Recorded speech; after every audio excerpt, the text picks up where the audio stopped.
ఒక రైతుకున్న మాయా కూతుర్ల కథ ఇది. చంద్రశేఖరుడు అనే రాజు చాలా చెడ్డవాడు, ఇంకా చాలా దుష్టుడు కూడా. అతడు చిన్నపిల్లల్ని జైలులో వేసేవాడు. వారికి నరక యాతన చూపించి వాళ్ళని చంపేసేవాడు. అందువల్ల ప్రజలందరూ అతన్ని చూసి భయపడి ఇంట్లోనే దాక్కునేవారు. అదే రాజ్యంలో రంగయ్య అనే పేద రైతు ఉండేవాడు. అతడికి 5 మంది ఆడపిల్లలు ఉండేవాళ్ళు. అమ్మాయిలు, కిటికీలు తలుపులు చాలా జాగ్రత్తగా మూసి మీరు చాలా జాగ్రత్తగా ఇంట్లోనే ఉండండి. నాన్నగారు, ఈ దుష్టరాజుకి భయపడి ఇంతకాలం మేము ఇంట్లోనే ఎవరికీ తెలియకుండా ఉన్నాము. ఎంతకాలం లోపల దాక్కుంటాం? ఎన్ని రోజులు తలుపులు కిటికీలు మూసుకుంటాం? బయటికి వెళ్తే ఏమవుతుంది? ఆ రాజుకు తెలిసినప్పుడు ఏం చెయ్యాలి? రంగయ్య తన కూతుర్ల క్షేమాన్ని దృష్టిలో పెట్టుకొని వాళ్లతో, మీరు ఎక్కువ ఆలోచించి బాధపడకండి. అందుకే నేను మీకు 5 మందికి 5 రకాల విద్యలను నేర్పించాను. అలాంటి సమస్య వచ్చినప్పుడు ఆ విద్యలతో మిమ్మల్ని మీరు కాపాడుకోవచ్చు. అప్పుడే మంత్రి రంగయ్య ఇంటిని సోదా చేయమని 2 భటులను పంపిస్తాడు. ఆ 2 భటులు రంగయ్య ఇంటికి వస్తారు. ఒక భటుడు రంగయ్యతో, ఓ రంగయ్య, ఎన్ని రోజులు మీ కూతుర్లను మహారాజుకు కనపడకుండా ఇంట్లో కూర్చోబెడతావు? ఏదో ఒక రోజు ఒకానొక సమయంలో చెప్పాలి కదా.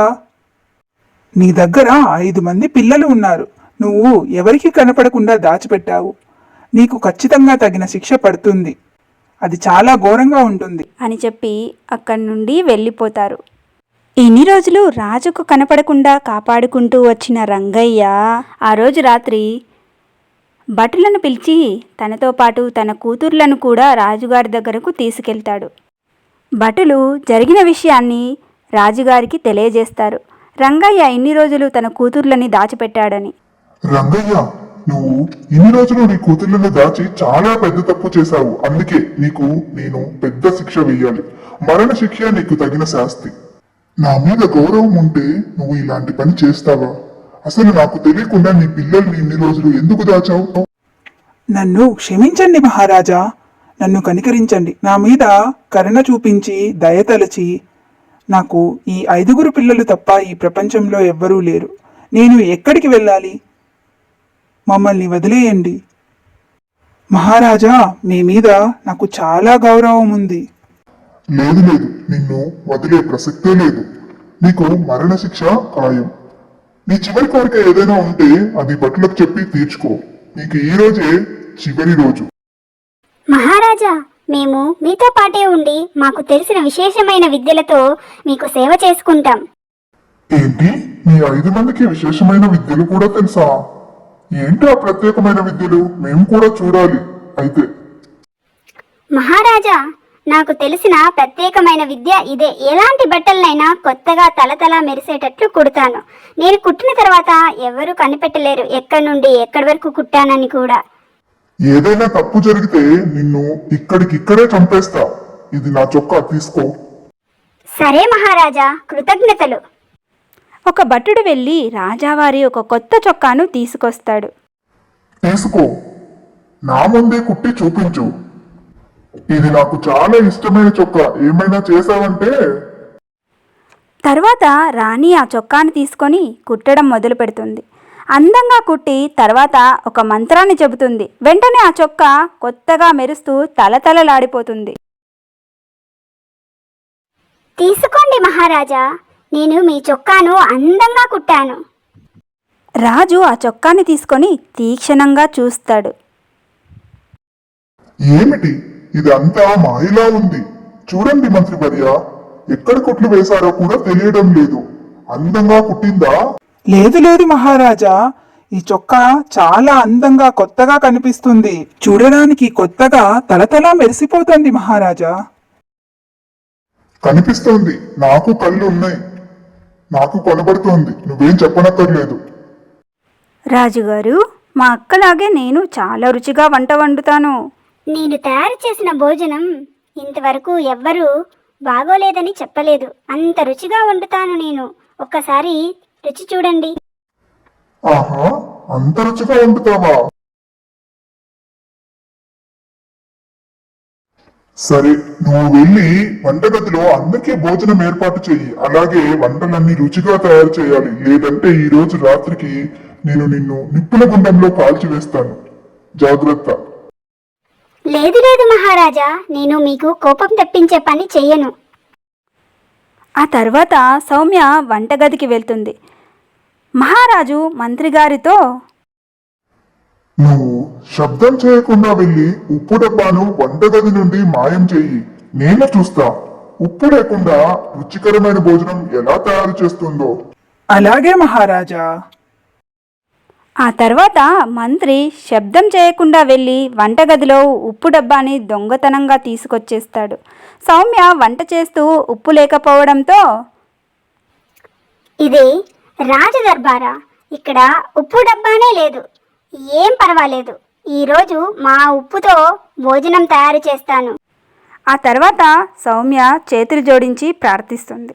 అప్పుడే ఏదో మాయ జరిగినట్టు భోజనంలో ఉప్పు సరిపోయేంత వస్తుంది. సాయంత్రం అవుతుంది.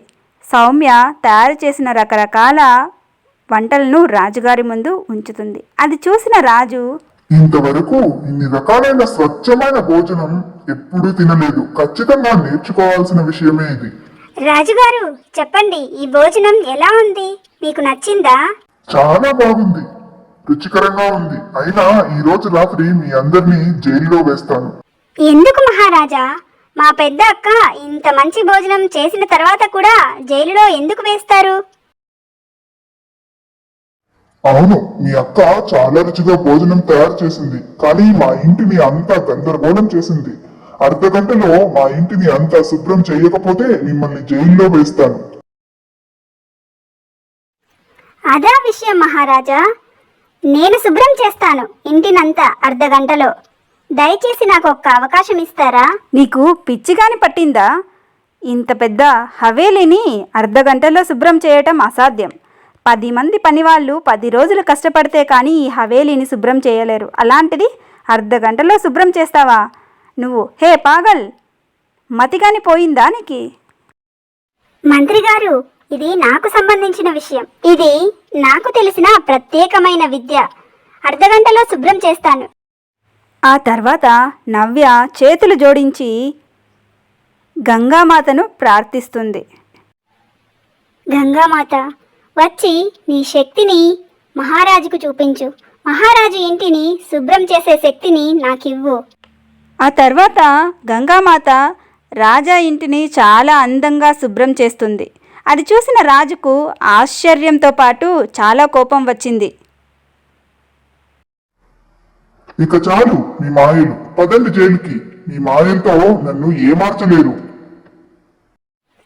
ఏంటి మహారాజా, మా ముగ్గురి అక్కల విద్యలను చూశారు. ఇప్పుడు మా ఇద్దరి ప్రత్యేకతలను చూడండి. ఆ తర్వాత ఆలోచించండి ఏం చెయ్యాలని. లేదు లేదు, మా రాజావారు చూడరు, ఒకే మాట మీద ఉంటారు.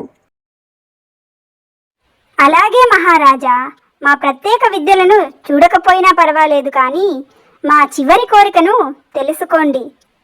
దయచేసి దానిని తీర్చండి. ఏంటి మీ చివరి కోరిక? ఏం కావాలి మీకు? చెప్పండి, మా భటులు ఇప్పుడే చేస్తారు.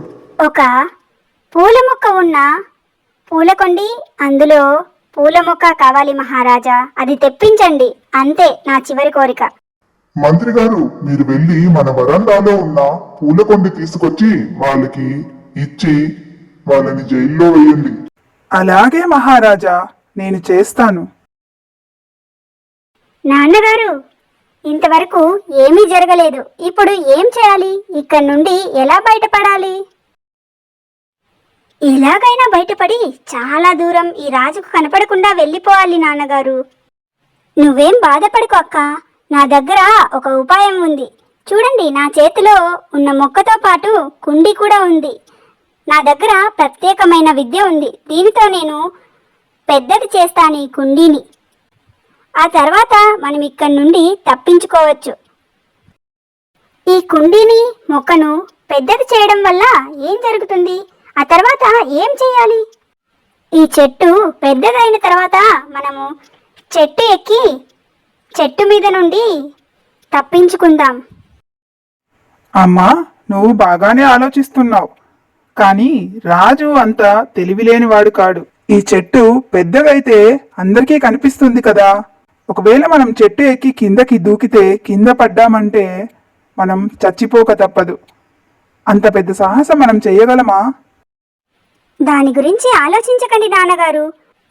మా చిన్న చెల్లెల మీద ఆ బాధ్యత వదిలేయండి. అవును నాన్నగారు, నేను నా జడని పెద్దది చేస్తాను. ఆ తర్వాత చెట్టు ఎక్కి నా జడని పట్టుకొని కిందకి దూకేద్దాం. మనం కింద పడకుండా చాలా జాగ్రత్తగా కిందకి దిగవచ్చు.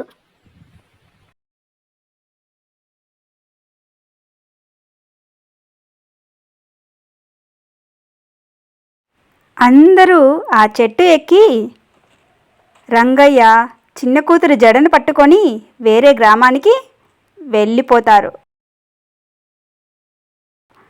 విషయం తెలుసుకున్న రాజుకి చాలా కోపం వస్తుంది. కానీ రాజు ఏమీ చెయ్యలేక బాధపడుతూ ఉంటాడు. అంతటితో రాజావారి కథ సమాప్తమవుతుంది.